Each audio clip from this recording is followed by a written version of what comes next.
Hello everyone, welcome to my channel UPSC with Lavisha. This is Lavisha, your UPSC mentor. और in today's quick revision series, we will talk about parliament.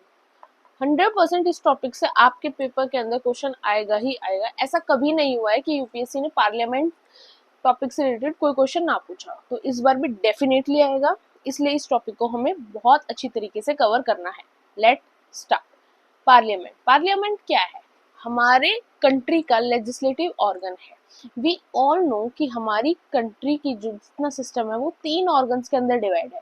एक आपका legislative हो गया, एक आपका executive हो गया और एक आपका जुडिशरी हो गया. तो उन तीनों में से सबसे पहले हम बात कर रहे हैं आज लेजिस्लेटिव की. पार्लियामेंट की अगर हम बात करते हैं, एक हमें आर्टिकल याद रखना है. आर्टिकल कौन से आर्टिकल से लेकर कौन से आर्टिकल तक कॉन्स्टिट्यूशन के पार्लियामेंट के बारे में मेंशन है? 79 आर्टिकल से स्टार्ट कर 122 तक जितनी चीजें हैं वो हमारे पार्लियामेंट से रिलेटेड है. पार्ट की बात करें, क्योंकि यूपीएससी आजकल पार्ट भी पूछ रहा है, तो पार्ट है आपका पार्ट 5 के अंदर आपके पार्लियामेंट के बारे में दिया हुआ है. अब हमें पता होना चाहिए पार्लियामेंट के अंदर कौन कौन इंक्लूड होता है. पार्लियामेंट के अंदर आपके 2 हाउस इंक्लूड होते हैं. फर्स्ट लोकसभा और सेकंड है आपका राज्यसभा. और तीसरा हम इंक्लूड करते हैं पार्लियामेंट के ऑर्गेनाइजेशन में हमारे प्रेसिडेंट ऑफ इंडिया को, जो हमारे कंट्री के प्रेसिडेंट होते हैं उनको. अब राज्यसभा क्या रिप्रेजेंट करता है? राज्यसभा रिप्रेजेंट करता है हमारी स्टेट्स और यूनियन टेरिटरीज को. जो हमारी 28 स्टेट्स हैं और जो 8 यूनियन टेरिटरीज हैं उनको रिप्रेजेंट करने का काम है राज्यसभा का. वहीं लोकसभा क्या रिप्रेजेंट करता है? लोकसभा रिप्रेजेंट करता है पीपल ऑफ इंडिया को. लोकसभा उन लोगों को रिप्रेजेंट करता है, मतलब हमारे जैसे ही लोगों को, चाहे वो किसी स्टेट से बिलोंग करते हो, किसी यूटी से बिलोंग करते हो, एज अ कंट्री जिन कैंडिडेट्स को हम इलेक्ट करते हैं उनको कौन रिप्रेजेंट करता है? लोकसभा. अब दोनों हाउसेस की कंपोजिशन को देखते हैं. अगर राज्यसभा की बात करें तो इसकी मैक्सिमम स्ट्रेंथ आपकी हो सकती है 250.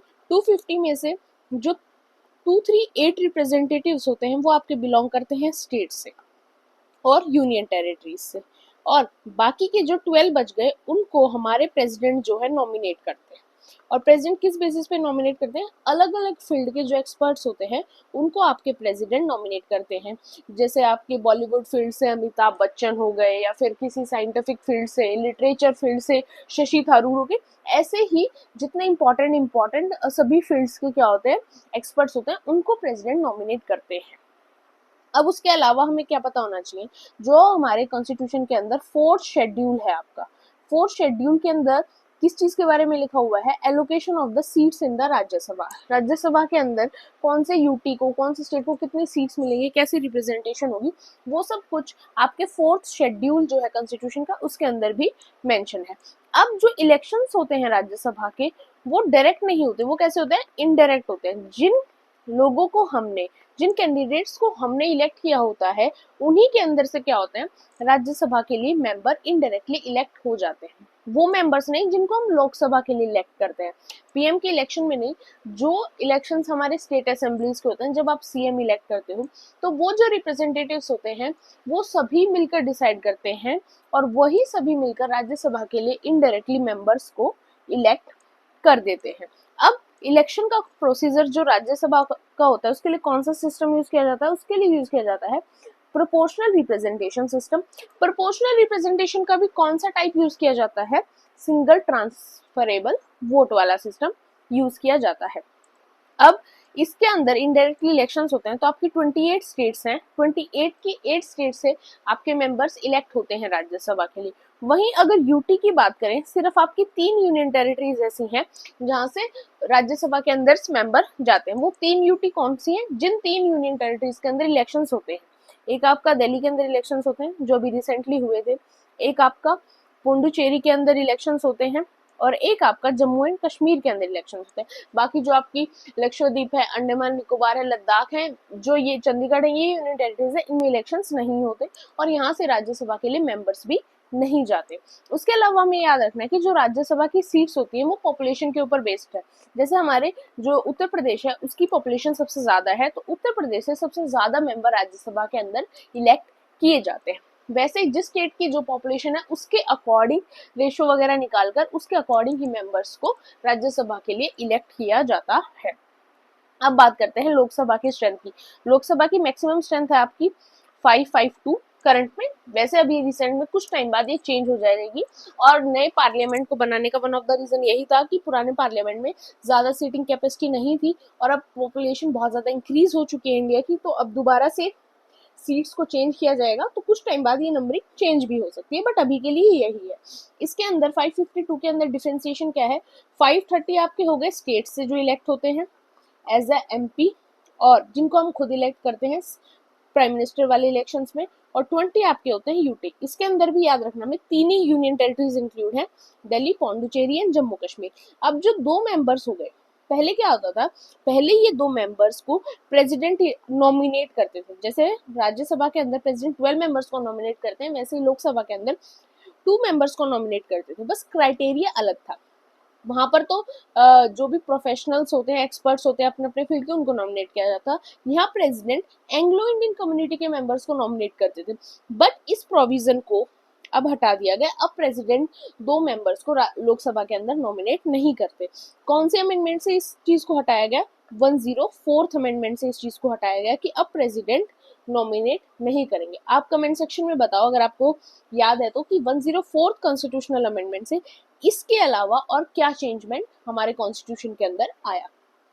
नेक्स्ट हम बात करते हैं रीएडजस्टमेंट आफ्टर ईच सेंसस। अब क्या होता है कि ऐसा नहीं है, सोचो आज हम 552 मेंबर्स हैं हमारे लोकसभा के अंदर, क्या 1947 के अंदर जब हम आज़ाद हुए, जब भी क्या इतनी ही सीट थी लोकसभा के अंदर, या फिर राज्यसभा के अंदर जब भी 250 सीट्स थी? नहीं, ऐसा नहीं होता। ये चीज़ें टाइम टू टाइम चेंज होती हैं हमारी पॉपुलेशन के साथ साथ। और पॉपुलेशन का आइडिया हमें कैसे लगता है, हमें लगता है सेंसस से आइडिया।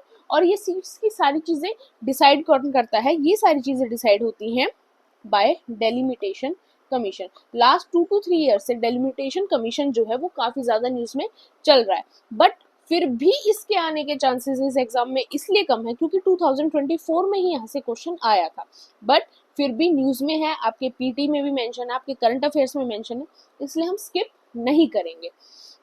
अब डेलिमिटेशन कमीशन के अकॉर्डिंग क्या है कि देखो, डेलिमिटेशन कमीशन आज तक 4 बार अलग अलग प्रपोजल दिए गए जिनसे चेंजमेंट आए, 1952 में, 1962 में, 72 में और 2002 में। और यही क्वेश्चन यूपीएससी ने 2024 में पूछा था कि आज तक डेलिमिटेशन कमीशन को कितनी बार सेटअप किया गया, तो आपका आंसर था वहां पर 4। अब चीजें क्या हैं, आपकी सबसे पहली अमेंडमेंट आई 42nd अमेंडमेंट, जिसको हम मिनी कॉन्स्टिट्यूशन भी कहते हैं। उसके अंदर हमने क्या किया, हमने एलोकेशन ऑफ सीट्स को फ्रीज कर दिया। कब तक के लिए फ्रीज कर दिया, 2000 तक। और कौन सी सेंसस के बेस पे किया, 90 की ईयर 2000 आएगा जब तक जो सीट्स का डिवीजन है वो 1971 के सेंसस के अकॉर्डिंग चलेगा। फिर हम 2001 के अंदर लेके आ रहा है 84th अमेंडमेंट एक्ट, और इससे हमने क्या किया, उस बैन को और आगे 25 ईयर्स तक एक्सटेंड कर दिया। 25 ईयर्स तक एक्सटेंड किया, कब तक, 2026 तक उसको हमने एक्सटेंड कर दिया कि 2026 तक हम सीट्स के चेंजमेंट नहीं करेंगे। बट हमने साथ में जो सेंसस था वो 1971 का डाटा छोड़कर हमने किस डाटा को कंसिडर किया, 2001 का जो डाटा था उसको कंसिस्ट किया लास्ट में आकर। देखो 84th अमेंडमेंट में क्या था, हमने पहले डिसाइड किया कि 1991 का सेंसस उठाते हैं, बट फिर दोबारा नेक्स्ट ईयर ही 87th अमेंडमेंट एक्ट आया, जिसके बाद हमने डिसाइड किया कि नहीं, हम 2001 का डाटा जो है उसको मानेंगे। अब अभी तक जो है हमारे जो लास्ट इलेक्शन हुए 2024 में भी, जब तक भी आपके 2001 के डाटा के अकॉर्डिंग, सेंसस के अकॉर्डिंग सीट्स डिवाइडेड थी। अब गवर्नमेंट बोल रही है कि वो दोबारा से डेलिमिटेशन कमीशन को सेटअप करेंगी, दोबारा से सीट्स का एलोकेशन होगा, तो वो सारी चीजें जब होंगी जब हम उनको भी डिस्कस कर लेंगे, बट अभी ऐसा कुछ नहीं हुआ है। अब बात करते हैं first pass the post system. हमें इस सिस्टम के बारे में इतना पता होना चाहिए, first pass the post system क्या है, एक इलेक्शन का सिस्टम है जिनसे हमारी कंट्री के जो पीएम के इलेक्शंस होते हैं ना, वो कौन से सिस्टम के अकॉर्डिंग होते हैं, first pass the post system. और जो सीएम के लिए इलेक्शंस होते हैं वो भी इसी सिस्टम से होते हैं। इसके अंदर क्या होता है, एक एरिया को एज अ जोग्राफिकल एरिया को पॉपुलेशन वाइज कंस्टिट्यूएंट के अंदर डिवाइड कर दिया जाता है, और फिर क्या होता है, जिस कैंडिडेट ने मेजोरिटी ऑफ वोट्स जो हैं जिसको मिले उसको हम डिक्लेयर कर देते हैं इलेक्टेड। अब इसके अंदर और प्रोपोर्शनल रिप्रेजेंटेशन के अंदर एक छोटा सा डिफरेंस होता है। प्रोपोर्शनल रिप्रेजेंटेशन में ना एक क्राइटेरिया होता है कि कैंडिडेट के पास 50% वोट तो होने ही होने चाहिए, but first pass the post system में ऐसा कुछ नहीं होता। यहाँ क्या होता है कि सपोज करो 5 कैंडिडेट है, पांचों कैंडिडेट्स में से एक के पास 20% है, एक के पास 10 है, दूसरे के पास भी 10 है और एक के पास फिर 10 है, 20 है। तो ये क्या हो गए 20, 30, 40, 50, 60 और एक के पास है 40%। अब जो 40% वाला है उसको जीता हुआ इलेक्टेड मान लिया जाएगा। हालांकि हम इस चीज को दूसरे पर्सपेक्टिव से देखें तो हम देख रहे हैं कि वो जो एरिया है उस एरिया के आधे लोग भी उस कैंडिडेट को पसंद नहीं कर रहे हैं, क्योंकि उसके पास 50% वोट्स भी नहीं है। तो एक टेक्निकली देखा जाए तो उसका इलेक्ट होना गलत भी है, क्योंकि 50% लोग भी उस कैंडिडेट को इलेक्टेड या एमपी एमएलए नहीं चाहते, बट फिर भी first pass the post system कहता है जिसके पास मेजोरिटी उसको बना दो। वही प्रोपोर्शनल रिप्रेजेंटेशन सिस्टम जिसको हम हमारी कंट्री के अंदर प्रेसिडेंट के इलेक्शन में, वाइस प्रेसिडेंट के इलेक्शन में कंसिडर करते हैं, क्योंकि यहाँ पर इनडायरेक्टली वोटिंग होती है, और राज्यसभा के इलेक्शन में भी हम इसी सिस्टम को कंसिडर करते हैं। यहाँ पर ये कंडीशन होती है कि जो कैंडिडेट है उसके पास 50% वोट्स तो होने ही होने चाहिए।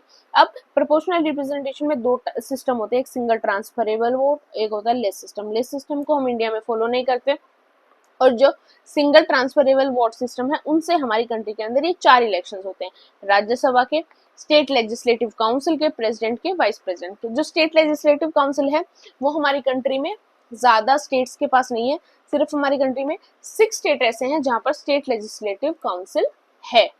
अब पहले 7 थे, क्योंकि जम्मू कश्मीर के पास भी स्टेट लेजिस्लेटिव काउंसिल थी, पर जम्मू कश्मीर को जब यूटी बना दिया गया तो उसके बाद वहां से लेजिस्लेटिव काउंसिल को हटा दिया गया।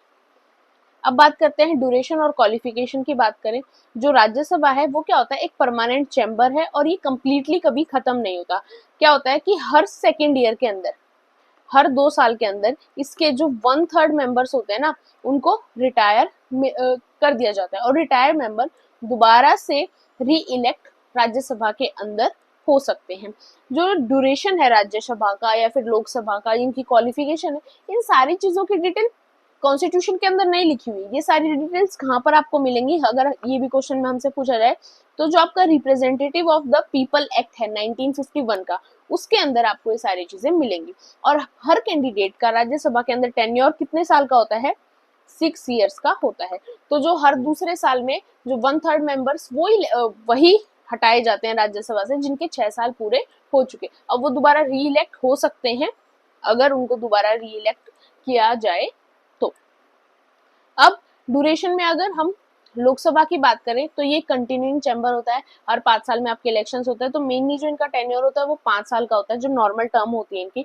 बट हमारे प्रेसिडेंट के पास पावर है कि अगर कोई भी गड़बड़ हुई, मेजोरिटी प्रूफ नहीं हुई, लोकसभा के अंदर कोई भी प्रॉब्लम हुई, तो गवर्नमेंट पहले भी डिसॉल्व हो सकती है और ये टेन्योर 5 साल से कम का भी हो सकता है। दूसरी चीज क्या है, जब भी कंट्री के अंदर नेशनल इमरजेंसी की सिचुएशन हो, कोई भी स्टेट इमरजेंसी नहीं, नेशनल इमरजेंसी, इमरजेंसी को भी हम अपने किसी ना किसी पॉलिटी लेक्चर में ब्रीफली डिस्कस करेंगे। अगर कंट्री में नेशनल इमरजेंसी की दिक्कत है तो उस टाइम पर लोकसभा का ड्यूरेशन बढ़ाया जा सकता है। क्या किया जा सकता है, बार बार पास कर चीजों को, लॉ को पास कर एक एक साल हम लोकसभा के अंदर बढ़ा सकते हैं जब तक इमरजेंसी चल रही है, उसके ऊपर कोई लिमिटेशन नहीं है। बट हाँ, ये रूल है कि अगर इमरजेंसी खत्म हो गई, कि सपोज जैसे इंदिरा गांधी का जो टेन्योर था उसके टाइम पे होता कि अगर इमरजेंसी खत्म हो जाती है उसके बाद विद इन 6 मंथ हमें उस चीज को हटाना होगा, और लोकसभा के जो इलेक्शंस हैं फिर वो विद इन 6 मंथ कंट्री के अंदर होंगे। अब क्वालिफिकेशन की बात करें, एक क्वालिफिकेशन सेम है राज्यसभा और लोकसभा के लिए कि आपको सिटीजन ऑफ इंडिया होना पड़ेगा। जरूरी नहीं है, देखो यूएस में ऐसा होता है कि आप प्रेसिडेंट बनना है अगर आपको यूएसए का, तो आप बाय बर्थ अमेरिकन होने चाहिए, बट हमारी कंट्री में ऐसा नहीं है, आपके पास सिटीजनशिप होनी चाहिए इंडिया की, चाहे वो बाय बर्थ है या फिर आपको चाहे बाद में मिली है। अब हमें एज याद रखनी है, लोकसभा के लिए आपको एज चाहिए 25 ईयर्स, वही राज्यसभा के लिए आपको एज चाहिए 30 ईयर्स। तो ये हमें याद रखना है। उसके अलावा इस पॉइंट में इतना कुछ खास नहीं है कि आपको जितनी भी ओथ अफर्मेशन वो सारी चीजें करनी पड़ेंगी जो 3rd शेड्यूल के अंदर आपके मेंशन है। उसके अलावा क्या है कि आपको क्या होना चाहिए, आप अपने कंस्टिट्यूएंसी के वोटर होने चाहिए, मतलब कि आपके ऊपर कोई क्रिमिनल केस वगैरह ना हो जिसके वजह से आपके वोटिंग में कोई दिक्कत हो, नहीं, आपकी जो चीजें हैं वो बिल्कुल क्लीन चिट होनी चाहिए। दूसरा, आप किसी ऑफिस ऑफ प्रॉफिट को होल्ड ना करते हो, ऐसा ना हो कि आप किसी गवर्नमेंट जॉब के अंदर हैं और आप फिर लोकसभा और राज्यसभा के अंदर कंटेस्ट कर रहे हैं, तो आपको पहले रिजाइन करना पड़ेगा, फिर ही आप कंटेस्ट कर सकते हो। अब बात करते हैं प्रिजाइडिंग ऑफिसर्स ऑफ पार्लियामेंट की। पहले है, सबसे पहले हम बात करते हैं स्पीकर ऑफ लोकसभा की। स्पीकर ऑफ लोकसभा क्या होता है, प्रिंसिपल फेस होता है हमारे लोकसभा का। स्पीकर को इलेक्ट कौन करते हैं, जो लोकसभा के अंदर सीटिंग मेंबर्स होते हैं। 5 साल के बाद इलेक्शन हुए, इलेक्शन के बाद एमपीज जो है इलेक्ट होकर लोकसभा के अंदर आए। जब वो लोकसभा के अंदर पहले सेशंस में बैठेंगे तो प्रेसिडेंट जो है वो एक डिसाइड करेंगे डेट किसकी, लोक स्पीकर के इलेक्शंस की। फिर उस दिन, जिस दिन स्पीकर का इलेक्शन होगा, उस दिन जितने सीटिंग मेंबर होंगे, ऐसा नहीं है ना कि सारे जो एमपी हैं वो हर दिन ही पार्लियामेंट में प्रेजेंट होंगे, जो उस दिन सीटिंग मेंबर होंगे लोकसभा के अंदर, वो सभी क्या करेंगे, स्पीकर के लिए वोटिंग करेंगे। जिसके पास मेजोरिटी ऑफ द वोट्स आएंगे, जो जो कंटेस्ट कर रहे थे स्पीकर के लिए, वो क्या हो जाएगा, फिर वो लोकसभा के स्पीकर, उसको इलेक्ट कर दिया जाएगा। एक चीज हमें याद रखनी है, इलेक्शन की डेट कौन डिसाइड करता है स्पीकर के लिए, हमारे प्रेसिडेंट। अगर स्पीकर को रिमूव करना है तो रिमूव कौन कर सकते हैं, लोकसभा के मेंबर ही कर सकते हैं। बस क्या करना होगा, आपको 14 डेज बिफोर आपको स्पीकर को नोटिस देना होगा कि आपने ये चीजें की जो हमें गलत लगी, इसके लिए हम आपको रिमूव करना चाहते हैं। फिर 14 डेज के बाद एक डेट फिक्स कर दोबारा से उस चीज के ऊपर डिस्कशन होगा, और अगर मेजोरिटी ऑफ द वोट्स इस चीज के फेवर में होंगे कि स्पीकर को चेंज करना है, तो वो जो स्पीकर होंगे, जो बैठे होंगे, उनको हटा दिया जाएगा। वैसे हमारी कंट्री में ऐसी सिचुएशन नहीं आती है। अब बात करते हैं पावर ऑफ स्पीकर की, स्पीकर के पास क्या क्या पावर है। स्पीकर के बारे में हमारे कॉन्स्टिट्यूशन के अंदर बात की गई है।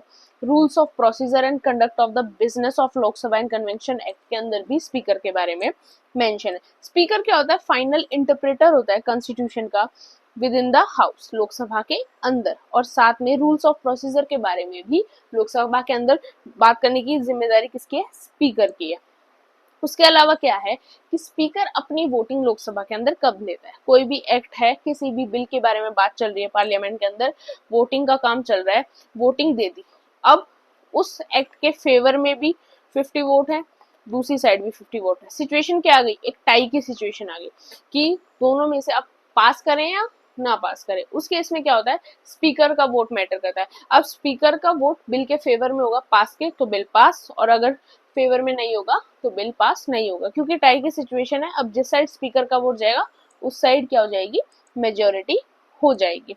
बस एक चीज याद रखनी है, जब स्पीकर को ही रिमूव करने की बात चल रही हो, जब स्पीकर टाई की सिचुएशन में वोट नहीं करता, जब स्पीकर वोटिंग चल रही है ना नॉर्मल, उसी नॉर्मल वोटिंग में स्पीकर अपनी बात कहेगा कि मैं ये वोट देता हूँ कि मुझे रिमूव नहीं करना चाहिए, तो वो उसका वोट वहीं पर काउंट होगा, ना कि टाई की सिचुएशन के अंदर स्पीकर की वहां पर पावर देखी जाएगी। उसके अलावा क्या है, अगर ज्वाइंट सेशन की सिचुएशन आ रही है कि कोई बिल है जो पास नहीं हो पा रहा है, कभी लोकसभा में रुक जाता, कभी राज्यसभा में, तो उसके लिए लोकसभा और राज्यसभा दोनों मिलकर एक ज्वाइंट सेशन करेंगे, उसको भी प्रिसाइड करने की जिम्मेदारी किसकी है, सबसे पहले किसका हक है, स्पीकर का हक है।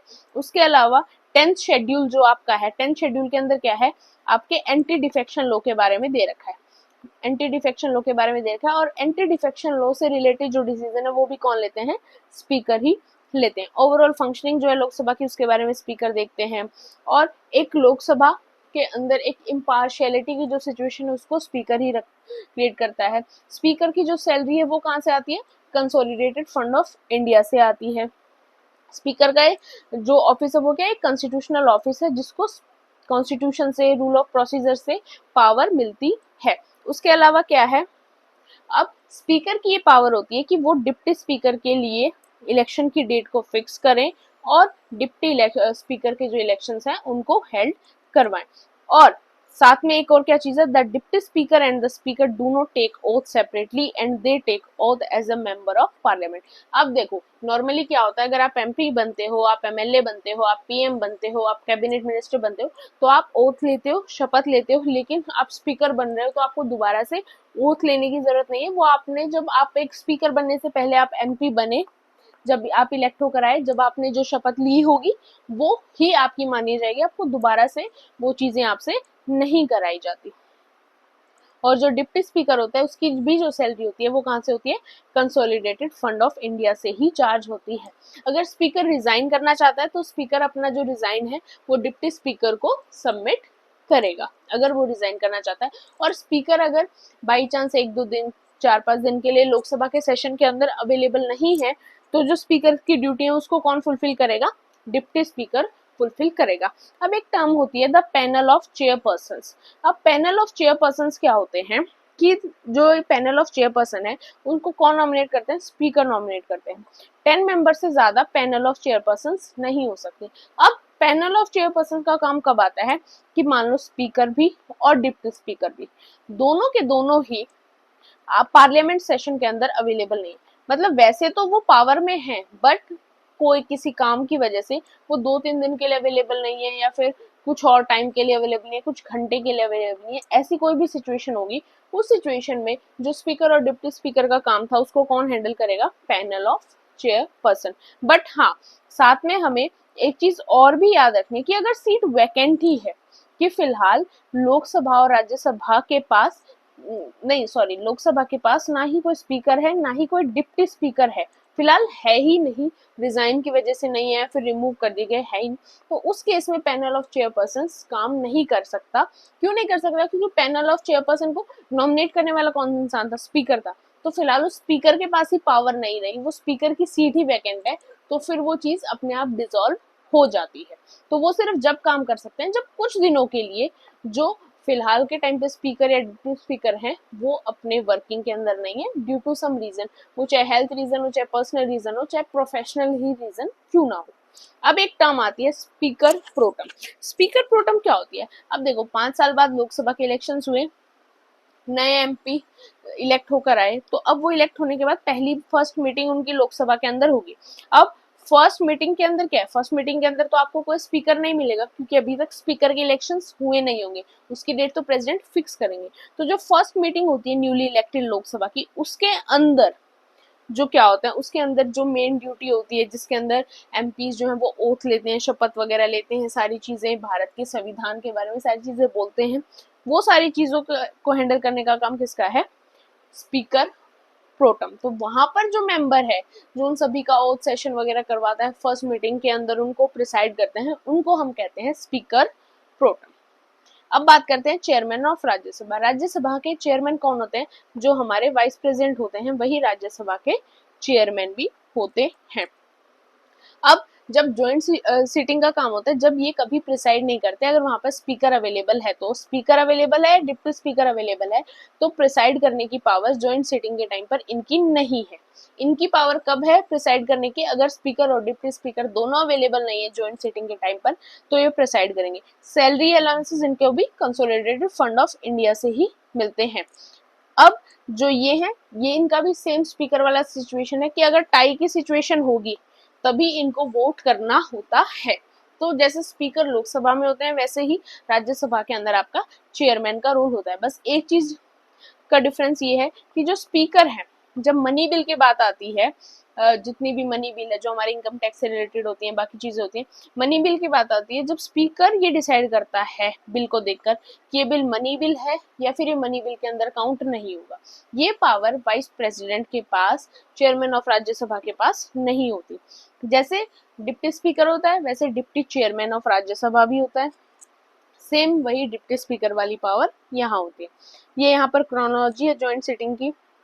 स्पीकर अवेलेबल है तो स्पीकर प्रिसाइड करेंगे, अगर स्पीकर नहीं तो डिप्टी स्पीकर, डिप्टी स्पीकर नहीं है तो कौन प्रिसाइड करेंगे, डिप्टी चेयरमैन प्रिसाइड करेंगे। तो आपको यहाँ पर ये चीज याद रखनी है कि जो ये तो मान लो कि rare of the rare situation है वैसे अभी तक तो, बट फिर भी एक चीज आपको याद रखनी है कि चेयरमैन ऑफ राज्यसभा जो है वो प्रिसाइड नहीं करते कभी भी ज्वाइंट सीटिंग के अंदर। शायद मैंने पहला थोड़ा कंफ्यूजिंग कर दिया था इसके, उसके लिए सॉरी, बट जो चेयरमैन ऑफ राज्यसभा है वो कभी भी प्रिसाइड नहीं करते ज्वाइंट सीटिंग के टाइम पीरियड पर।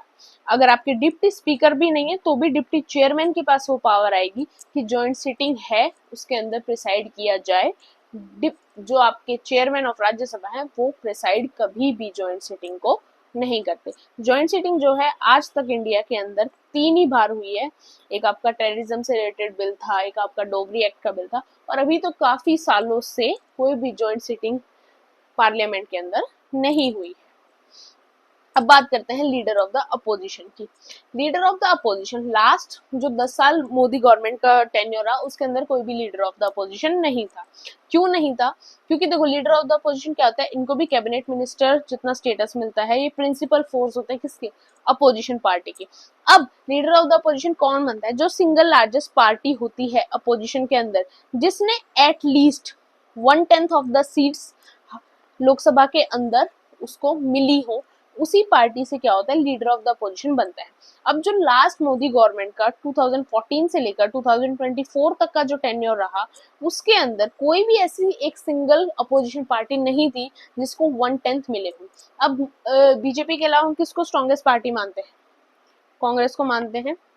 अब कांग्रेस के भी सीट्स इतने कम थे लास्ट 10 ईयर में कि वो भी 1/10 ऑफ सीट्स लोकसभा की नहीं मिली थी उनको। बट इस साल थोड़ी सिचुएशन चेंज हुई और कांग्रेस ने इस बार इतनी सीट्स कांग्रेस को मिली, इंडिविजुअली कांग्रेस पार्टी को इतनी सीट्स इस बार मिली कि वहां से लीडर ऑफ द अपोजिशन बन सके। इसलिए राहुल गांधी इलेक्शन के बाद लीडर ऑफ द अपोजिशन बने, इसलिए इंपॉर्टेंट है, पूछा भी जा सकता है।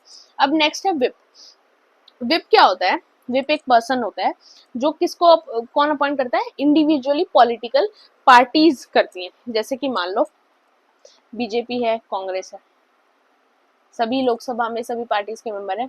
एक विप बीजेपी के हैं, एक विप कांग्रेस के हैं, और आपकी जो भी हैं बाकी पार्टीज हैं उनके विप हैं। अब विप का काम क्या होता है? एक मेंबर है, वो पार्लियामेंट में सुबह आएगा, आके देखेंगे कि उनकी पार्टी से कितने मेंबर्स प्रेजेंट हैं, कौन एब्सेंट है, कोई एब्सेंट है तो क्यों है, प्रेजेंट है तो अच्छी बात है। ये सारी चीजें जो भी होती हैं वो सारा काम किसका होता है? विप का होता है कि अपनी खुद की पार्टी के अटेंडेंस वगैरह को, सारी चीजों को उसको देखना है। अब बात करते हैं सेशंस ऑफ द पार्लियामेंट की। जो पार्लियामेंट है, मेनली हमारा कॉन्स्टिट्यूशन सिर्फ एक लाइन बोलता है इसके लिए कि 2 सेशंस के बीच में 6 मंथ से के गैप से ज्यादा नहीं होना चाहिए। वैसे हमारे इंडिया के अंदर हम नॉर्मली यूजुअली क्या करते हैं, हमारे 3 सेशंस होते हैं। एक हमारा बजट सेशन होता है February to May, फिर हमारा मॉनसून सेशन चलता है July to September, फिर हमारा विंटर सेशन चलता है November to December। और during a session the house meets every day to transact business. जो पार्लियामेंट है वो रेगुलर बेसिस पे मिलता है। अब हम कुछ इंपॉर्टेंट टर्म्स का मतलब समझते हैं। पहली टर्म है समन। समन का मतलब क्या होता है कि एक नए सेशन को जब प्रेसिडेंट ने बुलाया प्राइम मिनिस्टर की एडवाइस को, उसको हम समन कहते हैं। नेक्स्ट है प्रोरोगेशन। प्रोरोगेशन क्या होता है? टर्मिनेट करना किसी सेशन को। कोई सेशन चल रहा है, उस सेशन को अब टर्मिनेट कर दिया गया। ये क्या होता है? जो टर्मिनेशन होता है वो टेम्परेरी होता है और ये एक थोड़ा सा स्टिमुलेटेड होता है कि अभी टर्मिनेट कर दिया, दोबारा कब मिलेंगे वो बता दिया जाता है। इसको भी कौन करता है? प्रेसिडेंट करता है। किसकी एडवाइस में? Prime minister. बट इस चीज को लोकसभा के अंदर डिक्लेयर कौन करता है कि फिलहाल प्रोरोगेशन लगा दी गई है? हमारे speaker of the Lok Sabha. Next term आती है एडजर्न सिनेडे। इसका मतलब क्या होता है कि जो सिटिंग है, जैसे पार्लियामेंट में MP MLAs बैठे हैं, कोई सिचुएशन ऐसी आई जिसकी वजह से इस टर्म का यूज किया गया, और इस टर्म का मतलब क्या हुआ कि जो सिटिंग है उसको इनडेफिनेट पीरियड, कि ये नहीं बताया कि कितने दिन के लिए सिटिंग को टर्मिनेट किया जा रहा है। वो टाइम 1 घंटा, 1 दिन, कितना भी हो सकता है। कौन डिक्लेयर कर रहा है? स्पीकर डिक्लेयर कर रहे हैं। और ये सेशन को टर्मिनेट करना नहीं हुआ, ये क्या हुआ? सिटिंग को टर्मिनेट करना हुआ। प्रोरोगेशन में क्या होता है? सेशन का सेशन ही टर्मिनेट कर दिया जाता है। जैसे बजट सेशन को, मॉनसून सेशन को, पूरे सेशन को ही टर्मिनेट कर दिया गया।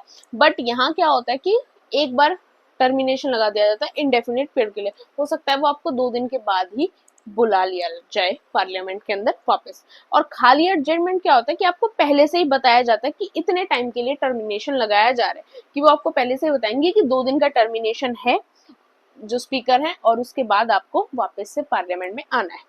क्योरम क्या होता है? एक मिनिमम नंबर ऑफ मेंबर्स हैं जो लोकसभा के अंदर भी और राज्यसभा के अंदर भी प्रेजेंट होने चाहिए एक सिटिंग को, एक डिस्कशन को पार्लियामेंट के अंदर करने के लिए। नॉर्मली माना जाता है 1/10 ऑफ द टोटल नंबर जो मेंबर्स हैं वो प्रेजेंट होने चाहिए, साथ में आपके प्रिजाइडिंग ऑफिसर प्रेजेंट होने चाहिए। तो लोकसभा के अकॉर्डिंग वो नंबरिंग नियर अबाउट 55 बनती है, राज्यसभा के अकॉर्डिंग नियर अबाउट 25। कितने मेंबर्स तो होने ही चाहिए एक सीटिंग को, एक डिस्कशन को क्रिएट करने के लिए। अब हमसे बात की जाए कि लैंग्वेज पार्लियामेंट के अंदर कौन सी यूज की जाती है, तो जो हिंदी और इंग्लिश है वो दोनों कॉन्स्टिट्यूशन की वजह से जो है पार्लियामेंट्री डिक्लेयर्ड ऑफिशियल लैंग्वेजेस हैं। उसके अलावा आपके पार्लियामेंट के अंदर क्या होते हैं, ट्रांसलेटर्स जो होते हैं वो आपको मिलते हैं, और साथ में प्रिजाइडिंग ऑफिसर आपको परमिट करते हैं किसी भी मेंबर को, for example you belong to Tamil Nadu, आप तमिलनाडु के लीडर हो, आपको तमिल ही अच्छी तरीके से बोलनी आती है, तो आप तमिल में आपको जो भी बोलना आप बोलो, और वो सारी चीजें जो ट्रांसलेटर है वो वहाँ के जो हाउस है वहां पर सभी को ट्रांसलेट करके वो सारी चीजें समझा दी जाएंगी। तो ये जो प्रोविजन है ये भी हमारी गवर्नमेंट, जो हमारा पार्लियामेंट, हमारे स्पीकर हैं वो प्रोवाइड करते हैं। नेक्स्ट होता है lame duck session. Lame duck session किसको कहते हैं, जो लास्ट सेशन होता है एग्जिस्टिंग लोकसभा का बिफोर इलेक्शंस, उसको हम कहते हैं लेम डक सेशन। अब बात करते हैं कुछ पार्लियामेंट्री डिवाइसेस की। क्वेश्चन आवर क्या होता है, जो फर्स्ट आवर होता है डे का उसको क्वेश्चन आवर कहा जाता है। ये काफी इंपॉर्टेंट पार्लियामेंट्री टूल है जो इंश्योर करती है कि जो एग्जीक्यूशन है, जो कैबिनेट मिनिस्टर्स हैं, जो प्रेसिडेंट, वो सभी क्या हैं, अकाउंटेबल हैं किसके, लेजिस्लेटर के। नेक्स्ट है स्टैटर्ड क्वेश्चन। ये क्या होता है, इसके अंदर जो मेंबर्स हैं वो क्या करते हैं, ओरल आंसर मांगते हैं किसी भी मिनिस्टर से। फॉर एग्जांपल फाइनेंस से रिलेटेड कोई भी मैटर है तो जो मेंबर्स हैं वो फाइनेंस मिनिस्टर से कुछ पूछते हैं, और जो पूछ रहे हैं उसका फाइनेंस मिनिस्टर को कोई रिटर्न में आंसर नहीं देना, सिर्फ ओरल आंसर देना है। और जब फाइनेंस मिनिस्टर ओरल आंसर दे रहा है तो उसके आंसर के अंदर जो भी प्रॉब्लम लगी या उस आंसर से कोई क्वेश्चन और क्रिएट हुए तो वो भी फ्रीक्वेंटली उसी टाइम पर पूछ ले जाते हैं। नेक्स्ट है जीरो आर। ये इंडिया का खुद का इनोवेशन है। जीरो आर क्या होता है, क्वेश्चन आवर और बिजनेस ऑफ द डे के बीच का एक घंटा होता है, जिसके अंदर जो मेंबर्स होते हैं वो क्या करते हैं, कुछ मैटर्स को रेज करते हैं। कोई पहले से नोटिस नहीं होता उन मैटर्स का, और जो भी मैटर इंपॉर्टेंट होता है और उसी टाइम पर सडनली जिसके भी मेंबर के दिमाग में आए उसने उस मैटर को रेज किया जाता है। अब बात करते हैं कुछ मोशंस का। ये कुछ पार्लियामेंट्री डिवाइसेस होते हैं मोशन, जो ओपिनियन डिस्कशंस, कुछ चीजों को एक्सप्रेस करने के लिए यूज किए जाते हैं, और साथ में पब्लिक के जो इम्पोर्टेंट, जनरल इंपॉर्टेंस के जो मैटर्स होते हैं उनको हाईलाइट करने के लिए यूज किए जाते हैं। तो एक आपके होते हैं पब्लिक की जनरल इंपॉर्टेंस को हाईलाइट करने के लिए, एक आपका होता है सब्सटेंटिव मोशन, सब्स्टिट्यूट मोशन और सब्सिडियरी मोशन। तीनों में डिफरेंस क्या है, सब्सटेंटिव मोशन के अंदर क्या होता है, आपका जो इंपॉर्टेंट इशू होता है ना उसके बारे में बात की जाती है, चाहे वो कुछ भी हो, फिलहाल कोई भी मैटर चल रहा हो, चाहे वॉर की सिचुएशन आ रखी हो, अटैक वगैरह, कोई इंपॉर्टेंट लो जो भी हो। अब सब्स्टिट्यूट मोशन क्या होता है, अल्टरनेटिव टू ओरिजिनल मोशन। कोई भी ओरिजिनल कोई मोशन चल रहा है उसका जो अल्टरनेटिव होगा वो आपका क्या होगा, सब्स्टिट्यूट मोशन होगा। सब्सिडियरी मोशन क्या होता है कि ओरिजिनल मोशन जो भी चल रहा था उसी के अंदर थोड़ा सा चेंजमेंट जब हम करते हैं तो उसको सब्सिडियरी मोशन कहते हैं। तो ये ज्यादा कुछ उसके अंदर और है नहीं। क्लोजर मोशन क्या होता है, इसके अंदर क्लोजर मोशन के अंदर आपके तीन टाइप होता है। सिंपल क्लोजर क्या होता है कि कोई भी मैटर था उसको डिस्कस किया सफिशिएंटली और उसके बाद उसको वोटिंग के लिए डाल दिया। क्लोजर बाय कंपार्टमेंट क्या होता है कि जो बिल था उसको पार्ट्स के अंदर डिवाइड किया, पार्ट्स के अंदर ही उसके ऊपर डिबेट हुई सिर्फ। तो मतलब ये मान लो कि चार चार मेंबर्स के पार्ट्स बना दिए गए, तो जो इन चार मेंबर्स ने जो पार्ट डिस्कस किया होगा वो इन चार मेंबर्स ने नहीं किया होगा, और जो इन चार ने किया वो इन्होंने नहीं किया होगा, बट उस बात से कोई फर्क नहीं पड़ता। ऐसे करके डिबेट होकर और उसको बाद में वोटिंग के लिए डाल दिया जाता है। कंगारू क्लोजर क्या होता है कि in this only important close of the bill depend, कि कोई बिल है 10 पेज का बिल है, 10 के 10 पेज रीड नहीं किए, सिर्फ जो उसके 5 इंपॉर्टेंट टॉपिक हाईलाइट थे उनको डिस्कस किया और उस चीज को फिर वोटिंग के लिए डाल दिया। नो कॉन्फिडेंस मोशन, ये इंपॉर्टेंट मोशन है। पहली बात, नो कॉन्फिडेंस मोशन सिर्फ कहाँ होता है, लोकसभा के अंदर होता है। इसके अंदर क्या होता है, काउंसिल ऑफ मिनिस्टर्स जो होते हैं वो कलेक्टिवली रिस्पॉन्सिबल होते हैं किसके लिए, लोकसभा के लिए। अब क्या होता है कि इस मोशन के लिए कोई नोटिस नहीं देना पड़ता, नोटिस इन द सेंस कि अपोजिशन पार्टी मेनली इस मोशन को लेकर आती है। अब जैसे सपोज कांग्रेस लेकर आए इस मोशन को कि हमें लगता है कि हमें नो कॉन्फिडेंस मोशन चलाना है, और बीजेपी जो गवर्नमेंट है वो ऐसे ऐसे कर रही है, कोई भी रीजन दे दो और साथ में बोल दो कि अब हमें नो कॉन्फिडेंस मोशन चाहिए। तो फिर क्या होगा, पार्लियामेंट में नो कॉन्फिडेंस मोशन चलेगा, और नो कॉन्फिडेंस मोशन के अंदर अगर बीजेपी अपनी मेजोरिटी प्रूफ नहीं कर पाई कोई भी अब एनडीए गवर्नमेंट है, कोई भी एक पार्टी अगर पीछे चली गई, किसी भी पार्टी ने अपनी मन बदल लिया, तो मे बी वो गवर्नमेंट जो अपनी मेजोरिटी प्रूफ ना भी कर पाए, जितनी नंबर ऑफ सीट्स उनको लोकसभा के अंदर चाहिए थी, और उस केस में क्या होगा, जो गवर्नमेंट है वो गिर जाएगी, जो कैबिनेट है उसको, और प्राइम मिनिस्टर उनको उसी टाइम पर रिजाइन करना पड़ जाएगा। फिर जो प्रेसिडेंट है वो और पार्टीज को मौका देते हैं कि आप मेजोरिटी प्रूफ करके क्या तो आप पावर में आ जाओ, और अगर किसी पार्टी को मेजोरिटी ना मिले तो दोबारा से कंट्री के अंदर इलेक्शंस हो जाते हैं। तो ये आपके नो कॉन्फिडेंस मोशन की चीज होती है। इंडिया में ऐसा हुआ भी है, अटल बिहारी वाजपेयी जो थे उनकी सिर्फ एक सीट की वजह से, एक जो वोट उनके पास नहीं था मेजोरिटी प्रूफ करने के लिए, एक मेंबर की कमी की वजह से उनकी जो गवर्नमेंट है वो गिर भी गई थी। तो ये आपका नो कॉन्फिडेंस मोशन की चीज होती है। बस याद रखना, इसको सिर्फ लोकसभा के अंदर ही आप इंट्रोड्यूस कर सकते हो। रीजन कोई भी देना रिक्वायर्ड नहीं है, सिर्फ 50 मेंबर्स का सपोर्ट होना चाहिए। सपोज अगर राहुल गांधी चाहते हैं नो कॉन्फिडेंस मोशन, तो उनके पास 50 मेंबर्स का सपोर्ट, या फिर उनको मिलाकर उनके अलावा 49 मेंबर्स और उनके पास ऐसा होना चाहिए जो नो कॉन्फिडेंस मोशन को सपोर्ट करें। उसी के बाद आपका नो कॉन्फिडेंस मोशन पावर में, मतलब लोकसभा के अंदर इंट्रोड्यूस किया जाएगा। एडजर्नमेंट मोशन क्या होता है, किसी भी इंपॉर्टेंट, सपोज करो अचानक से कोई पब्लिक इंपॉर्टेंस का मैटर आ गया, उसको उसके तरफ अचानक से कोई अलग डिस्कशन चल रहा था पार्लियामेंट में, बट कोई अचानक से कोई पब्लिक इंपॉर्टेंस का मैटर आ गया और सारी अटेंशन उसी साइड ड्रॉ करनी है दोबारा से, तो उसके लिए किस मोशन को यूज किया जाता है, एडजॉर्नमेंट मोशन को यूज किया जाता है। And it involves the sensor of the government, so can only be brought in Lok Sabha. तो जो ये मोशन है ये भी सिर्फ लोकसभा के अंदर ही रखा जा सकता है। इसके लिए भी क्या चाहिए, 50 मेंबर्स वहां पर होने चाहिए जो उस मोशन को सपोर्ट कर रहे हैं, उस पब्लिक इंपॉर्टेंस के मैटर को सपोर्ट कर रहे हैं जिसको हम एडजर्नमेंट मोशन के हेल्प से अटेंशन के अंदर ला रहे हैं। और जो डिस्कशन है वो कम से कम 2 घंटे 30 मिनट का होना चाहिए। 2 hours and 30 minutes का डिस्कशन होना ही होना चाहिए। अब बात करते हैं एनुअल फाइनेंशियल स्टेटमेंट की। पॉपुलरली इसको बजट बोला जाता है। जो बजट है वो कॉन्स्टिट्यूशन के अंदर बजट वर्ड मेंशन नहीं है, एनुअल फाइनेंशियल स्टेटमेंट जो वर्ड है वो मेंशन है। इसके अंदर सारे रिसिप्ट होती हैं, एक्सपेंडिचर होता है। हालांकि ये पोर्शन जो है हमने ऑलरेडी बेसिक्स ऑफ बजट में डिस्कस कर लिया है, फिर भी थोड़ा सा यहाँ देख लो। कोई भी मनी जो है वो ऐसे कंसोलिडेटेड फंड ऑफ इंडिया से विड्रॉ ऐसे नहीं की जाती, सारी चीज़ें पार्लियामेंट के अंदर डिसाइड होती हैं, और जो अप्रोप्रिएशन होता है वो बाद में पार्लियामेंट ही मानता है।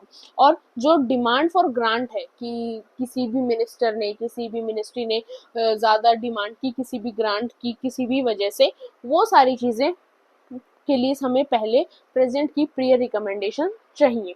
अब financial bill contain taxation proposal while जो अप्रोप्रिएशन बिल होते हैं वो विड्रॉल प्रपोजल्स को रखते हैं। तो ये डिफरेंस आपको भी पता होना चाहिए। बजट है, सबसे पहले प्रिपेयर कौन करता है, डिपार्टमेंट ऑफ इकोनॉमिक अफेयर्स। फिर बजट स्पीच दी जाती है by financial minister, general discussion होता है, उसके बाद डिपार्टमेंट रिलेटेड जो स्टैंडिंग कमेटी होती है वहाँ चीज़ें जाती है, फिर वोट ऑन डिमांड होती है, और लास्ट में वो मेजोरिटी के बाद बिल जो है वो अप्रूव हो जाता है। फाइनेंशियल बिल 3 टाइप के होते हैं, एक आपका money bill, financial bill 1, financial bill 2। ये आपका आर्टिकल 110 में होता है, ये आपका 1171 में होता है, ये आपका 1172 के अंदर होता है। मनी बिल जो है वो आपका सिर्फ लोकसभा के अंदर इंट्रोड्यूस हो सकता है। इसके लिए प्रियर रिकमेंडेशन चाहिए किसकी, प्रेसिडेंट की। जो राज्यसभा है उसके पास मनी बिल से रिलेटेड इतनी पावर होती है कि वो सिर्फ बिल को 14 दिन तक डिले कर सकता है। वो कुछ रिकमेंडेशन चेंजेस सजेस्ट कर सकता है, पर उसके चेंजेस को जो राज्यसभा ने चेंजेस बताए उसको मानना ना मानना जरूरी नहीं है। The president can accept the bill और रिजेक्ट द बिल। प्रेसिडेंट के पास पावर है कि वो एक्सेप्ट कर सकता है बिल को या फिर बिल को रिजेक्ट कर सकता है, पर उसको रिकंसिडरेशन के लिए नहीं भेज सकता। और वही अगर प्रेसिडेंट ने बिल को रिजेक्ट कर दिया और रिजेक्ट करने के बाद क्या हुआ, रिजेक्ट कर दिया और लोकसभा ने दोबारा उस बिल को पास कर प्रेसिडेंट के पास भेजा, तो दोबारा से प्रेसिडेंट उस बिल को रिजेक्ट नहीं कर सकते। एक बार रिजेक्ट कर सकते हैं, दोबारा पास हो गया तो उस चीज को रिजेक्ट नहीं कर सकते। आर्टिकल 1110 के अंदर मनी बिल क्या है उसके बारे में मेंशन है। अ बिल डेल्ट विद टैक्स से रिलेटेड तो वो मनी बिल होगा। रेगुलेशन और बोरोइंग ऑफ द मनी से रिलेटेड बात है तो वो मनी बिल है। और withdrawal of money from consolidated fund of India से तो भी वो मनी बिल है। एंड ये डिसीजन लेना किसके हाथ में कि बिल मनी बिल है या नहीं है, ये काम है आपके स्पीकर ऑफ द लोकसभा का। और चेयरमैन के पास ऐसी कोई पावर नहीं होती। कंसोलिडेटेड फंड ऑफ इंडिया क्या होता है? ये फंड होता है जहाँ पर सारी रिसिप्ट क्रिएट होती हैं, जितने भी लोन है उनकी रीपेमेंट है लोन की, वो सारी कहाँ से होती है? कंसोलिडेटेड फंड ऑफ इंडिया से। और जो अलाउंसेस वगैरह हैं स्पीकर के, चेयरमैन के, एमपीएमएस के, वो भी कहाँ से निकलते हैं? कंसोलिडेटेड फंड ऑफ इंडिया से। कंटीजेंसी फंड ऑफ इंडिया क्या होता है? इमरजेंसी फंड होता है। ऑपरेट कौन करते हैं? प्रेसिडेंट ऑपरेट करते हैं इसको, और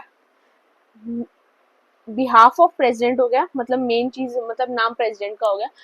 और वैसे एक्चुअल चीजें ऑपरेट कौन कर रहा है? सेक्रेटरी अब ऑपरेट कर रहे हैं, एक्सपेंडिचर सेक्रेटरी, बट जो नाम होगा किसके बिहाफ पे सेक्रेटरी कर रहे हैं, वो आपके प्रेसिडेंट ही होंगे। पब्लिक अकाउंट ऑफ इंडिया क्या होता है? जितनी भी गवर्नमेंट को पब्लिक मनी रिसीव हो रही है, पोस्ट ऑफिस से, सेविंग बैंक से, डिपॉजिट से, रेमिटेंस से, वो कहाँ आती है? वो सारी आती है पब्लिक अकाउंट ऑफ इंडिया के अंदर। फाइनेंशियल बिल 1, मनी बिल की बात कर ली। फाइनेंशियल बिल 1 क्या है? किससे डील करता है? जनरल लेजिस्लेशन के बिल से और साथ में कुछ फिजिकल मैटर से। इसको भी सिर्फ लोकसभा के अंदर इंट्रोड्यूस कर सकते हैं फाइनेंशियल बिल को, लाइक मनी बिल। और जो इंट्रोड्यूस किससे? प्रेसिडेंट की रिकमेंडेशन से ही हमें इसको इंट्रोड्यूस करना है। इसके अंदर क्या होते हैं? CFI जो भी कंसोलिडेटेड फंड ऑफ, वो कुछ एक्सपेंडिचर इसके अंदर इंक्लूड होते हैं। इसको दोनों हाउस के अंदर इंट्रोड्यूस किया जा सकता है। रिकमेंडेशन इसके लिए भी प्रेसिडेंट की पहले चाहिए।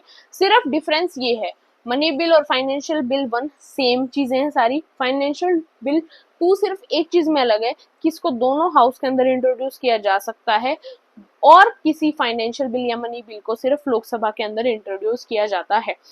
लॉ मेकिंग प्रोसीजर की बात करें पार्लियामेंट के अंदर, 3 टाइप के बिल आपके होते हैं। ऑर्डिनरी बिल, एग्जाम्पल के लिए RTI ले सकते हो। राज्यसभा लोकसभा ने दोनों ने सिंपल मेजोरिटी से पास किया, और पास कर प्रेसिडेंट के पास भेज दिया। ऑर्डिनरी बिल के लिए एक चीज है, ऑर्डिनरी बिल पास नहीं हो रहा, उसके लिए जॉइंट सिटिंग को रख लो, जॉइंट सिटिंग के अंदर पास हो जाएगा। क्योंकि जॉइंट सिटिंग होती है जब राज्यसभा की मेजोरिटी होती है, तो राज्यसभा चाहेगी तो नहीं, सॉरी, लोकसभा की मेजोरिटी है क्योंकि उनकी स्ट्रेंथ ज्यादा है, तो लोकसभा के अकॉर्डिंग वो चीज वहां पे पास हो जाती है।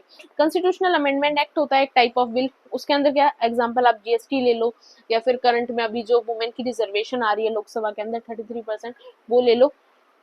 अब कॉन्स्टिट्यूशनल अमेंडमेंट एक्ट क्या होता है? इसके अंदर पहली चीज, यहाँ पर आप कॉन्स्टिट्यूशनल अमेंडमेंट एक्ट के लिए जॉइंट सिटिंग नहीं बुला सकते, ये हमें याद रखना है। दूसरी बात हमें क्या पता होना चाहिए? लोकसभा और राज्यसभा के अंदर अलग अलग 2/3 मेजोरिटी से वो बिल पास होना चाहिए, फिर प्रेसिडेंट के सिग्नेचर होना चाहिए। अगर उस चीज के अंदर, उस बिल से कोई भी स्टेट का काम भी इफेक्ट हो रहा है, जैसे GST जो है वो चीजें स्टेट के ऊपर भी अप्लाई हो रही थी, तो उस केस में क्या होगा? हमें more than 50% of the state की परमिशन भी चाहिए। जैसे 28 स्टेट्स हैं फिलहाल हमारी, तो 14+ स्टेट के सिग्नेचर भी, 14+ स्टेट भी उस बिल को पास करें along with Rajya Sabha and Lok Sabha की मेजोरिटी के, तभी वो बिल प्रेसिडेंट के पास जाएगा और वो उसको पास करेंगे।